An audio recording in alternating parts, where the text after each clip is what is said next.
Bismillahirrahmanirrahim. Assalamualaikum warahmatullahi wabarakatuh. Hamdan wa syukrillah amma ba'du. Apa kabar anak-anakku sekalian? Mudah-mudahan sehat selalu ya. Jaga terus kesehatannya. Mudah-mudahan Allah Subhanahu wa taala selalu melindungi kita.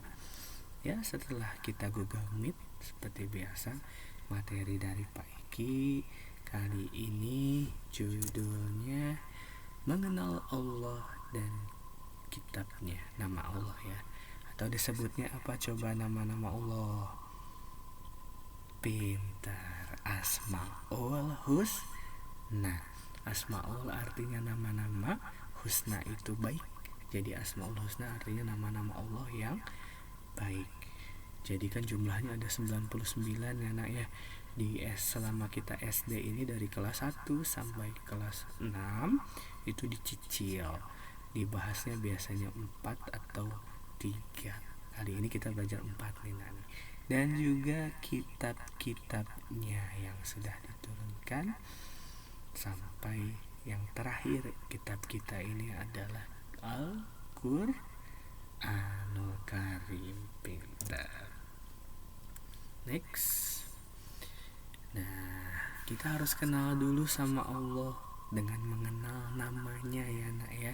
Kenapa sih kita harus tahu Asmaul Husna Pak? Karena Asmaul Husna itu nama-nama Allah yang baik. Jadi walillahil asmaul husna fad'uhu biha.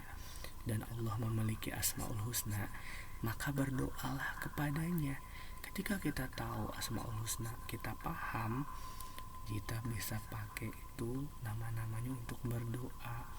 Ya Allah, ya Razak, ya Allah yang maha pemberi rezeki, berilah kami rezeki. Ya Allah, ya Rahman, ya Allah maha pengasih, kasihanilah kami dan orang tua kami. Seperti itu. Bayangkan kalau 99-nya kalian hafal, kalian paham, kalian terapkan dalam kehidupan sehari-hari, berakhlak seperti akhlak yang ada di Asmaul Husna, itu yang sudah dijamin Allah tempatnya di surganya Allah. Mudah-mudahan kita semua mempunyai akhlaknya. Amin ya robbal alamin. Ya, jadi Allah itu punya nama, Allah juga punya kitab yang sudah diturunkan. Kita pelajari sekarang adalah mengenal Allah, mengenal kitab-kitabnya ya, dan juga ajaran dari kitabnya bakal juga kita bahas. Nah, salah satu Asmaul Husna yang kita bahas adalah Al-Mumit ya. Kalau kita di bahasa Indonesia ini itu kan maut ya, wafat, mati. Jadi Al-Mumit itu Allah maha mematikan. Jadi Allah mempunyai kuasa untuk menciptakan, juga Allah juga memiliki kehendak untuk mematikan. Allah berkuasa penuh. Ada yang diberi kehidupan dan juga ada yang diberi kematian. Jangan lupa kullu nafsin dha'iqatul maut. Setiap yang bernyawa akan merasakan kematian. Kita tinggal nunggu waktu saja nih ya. Nah, anak-anakku yang soleh dan solehah, makanya kita gunakan umur kita selama masih dikasih kesempatan sama Allah. Kita gunakan untuk ketaatan, kita gunakan untuk ibadah pada Allah Subhanahu wa ta'ala. Nah, lihat nih, jadi kebanyakan sekarang kita dengar suara ambulan, suara uyu-uyu kayak gini contohnya. Nah, banyak sekali sekarang suara ambulan, tanda orang kondisi kita sedang tidak baik-baik saja.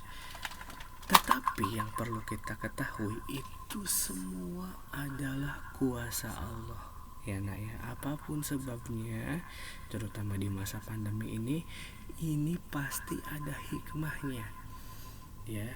Ini semua adalah kepastian dan ketetapan yang Allah berikan kepada kita. Jadi apa yang harus kita lakukan Pak? Perbanyak ibadah, laksanakan perintahnya dan jauhi segala larangannya. Ini semua adalah pengingat bagi kita. Udah waktunya ibadah ini. Udah waktunya kalian tidak memikirkan apa-apa selain beribadah kepada Allah. Kita diminta istirahat ya nak ya. Di rumah jangan lupa beribadah. Nah kalau tadi Al-Mumit, ini juga ada Al-Hayyu. Ini kebalikannya nak. Al-Hayyu itu maha hidup. Jadi kalau ada yang hidup, ada juga yang mati. Kehidupan Allah itu sifatnya kekal dan tidak pernah berakhir. Jadi Allah yang menghidupkan dan Allah juga yang mengurus kehidupan di alam semesta. Ya, ada pasti segala sesuatunya sama Allah teratur, dan juga ada kebalikannya gitu. Ada siang, ada malam, ada matahari, bulan, ada terbit, terbenam, atas, bawah, kiri, kanan, baik, buruk, semuanya tidak pernah tertukar. Yang baik, yang buruk juga buruk, sejalan dengan ketentuan yang Allah berikan. Semua yang ada di dunia ini ada dalam penguasaan Allah Subhanahu wa ta'ala. Next, Al-Qayyum. Nah, ini kalau di sifat-sifatnya, qiyamuhu binafsihi, berdiri sendiri.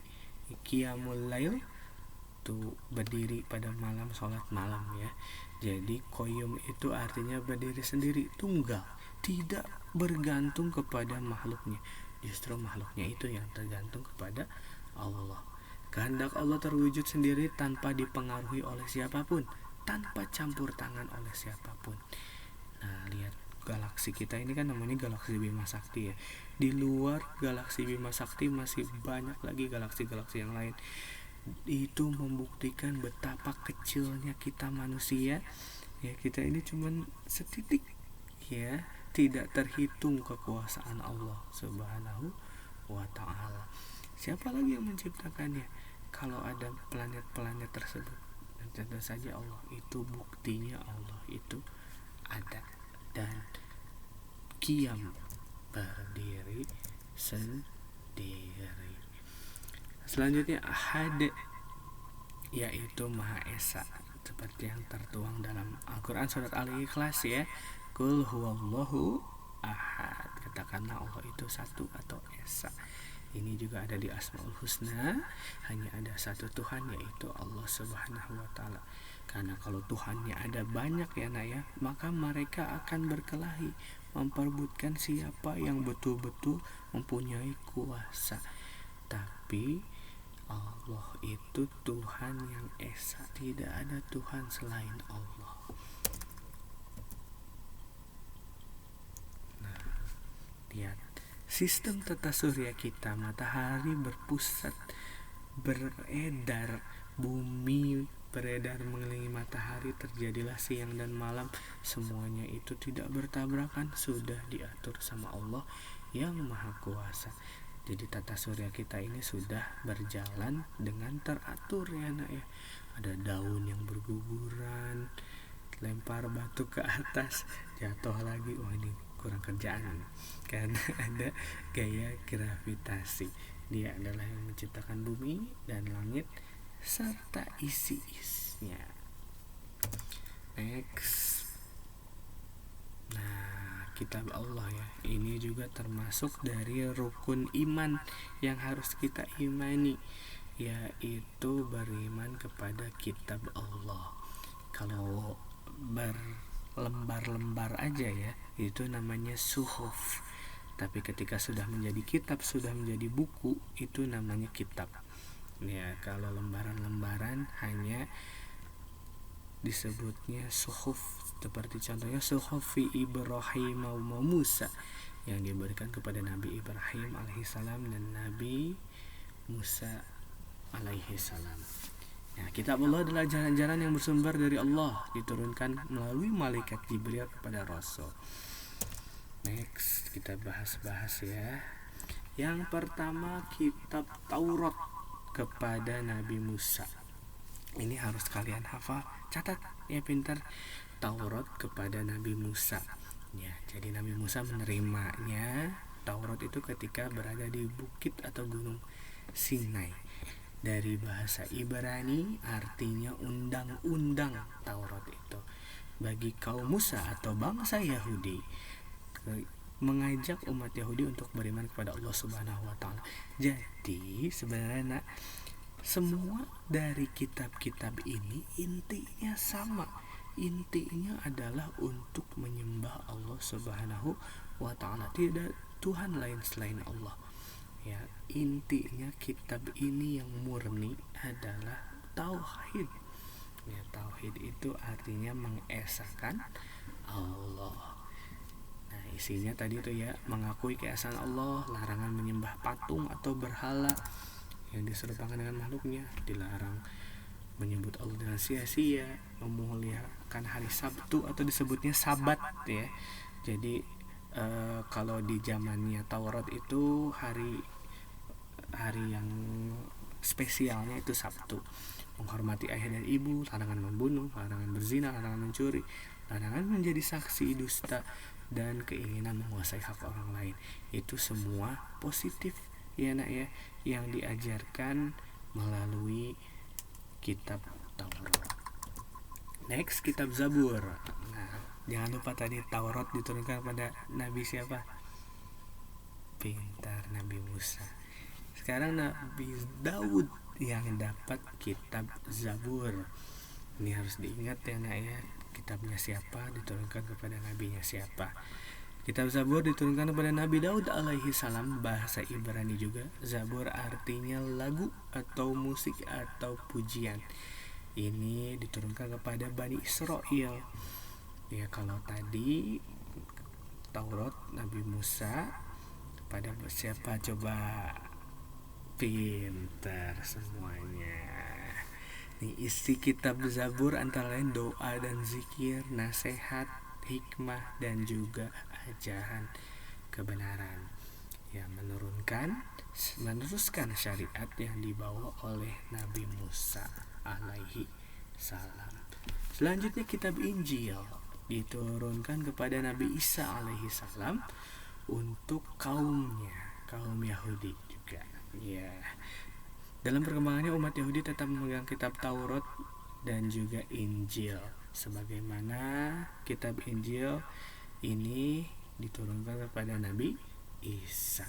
Dan terakhir, ini kitab kita yang terakhir, tidak ada kitab lagi setelah ini, adalah kitab suci Al-Quran. Al-Quran huwa kalamullah munazzalu ala Muhammad sallallahu alaihi wasallam biwasitatu malaikatu Jibril wa mata'abad bitilawatihi wa dusturul linnasi wa muhtatafatu bisuratul Fatihah wa muftatamatu bisuratin nas. Al-Quran adalah kitab Allah munazzalu ala Muhammad sallallahu alaihi wasallam, diturunkan pada Nabi Muhammad sallallahu alaihi wasallam biwasitatu malaikat Jibril, melalui malaikat Jibril diturunkannya, wa mata'abad bitilawatihi, ketika dibaca bernilai ibadah, wa dusturul linnasi, sebagai petunjuk umat manusia, dimulai dari surat Al-Fatihah, diturunkan dari surat An-Nas. Ya, jadi selama 23 tahun secara berangsur-angsur, 13 tahun di Mekah dan 10 tahun di Madinah turunnya Al-Quran tersebut. Isinya adalah tauhid tadi, keesaan Allah ya, ibadah, cara-cara ibadahnya, memerintahkan ibadah tapi spesifikasi cara untuk beribadahnya kebanyakan di hadis. Kemudian akhlak, bagaimana kita bersikap, terutama nasihat-nasihat yang terkenal, nasihat Luqmanul Hakim ya nak ya, meminta berbakti kepada orang tua, jangan melakukan syirik, hormat kepada keluarga, guru, tolong menolong antar kebaikan ya. Terakhir fikih. Fikih itu artinya pemahaman ya nak ya, cara-cara beribadah, janji dan ancaman, dan juga kisah. Kisah ini beda dengan dongeng ya nak ya. Kalau kisah itu adalah kejadian yang nyata, jadi yang diceritakan sebagai tahadus binikmah atau sebagai pelajaran bagi kita di umat sekarang. Banyak kisah-kisah dari umat terdahulu yang diazab sama Allah, makanya supaya tidak terulang lagi azabnya, diceritakan melalui kisah tersebut. Juga ada contoh seperti yang Bapak sebutkan tadi, Luqmanul Hakim itu contoh baik ya. Ada juga contoh buruknya Al-Hab, surat Al-Hab. Contoh baiknya surat Luqman tadi ya. tokoh-tokoh itu, kisah-kisah itu yang terdapat dalam Al-Quran. Jadi kitab suci Al-Quran adalah penyempurna dari kitab-kitab sebelumnya hingga akhir zaman. Nah, coba tadi Pak Iki ingetin lagi, ada berapa kitab tadi, Nak? Betul, 4. Yang pertama Taurat kepada Nabi Musa, Zabur Nabi Daud, bagus.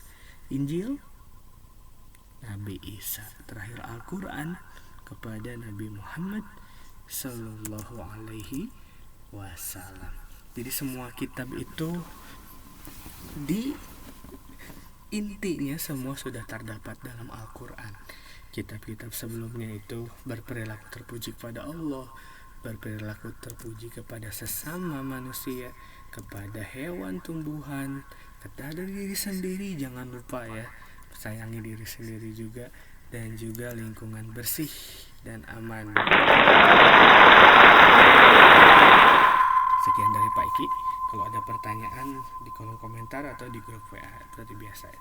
Wassalamualaikum warahmatullahi wabarakatuh.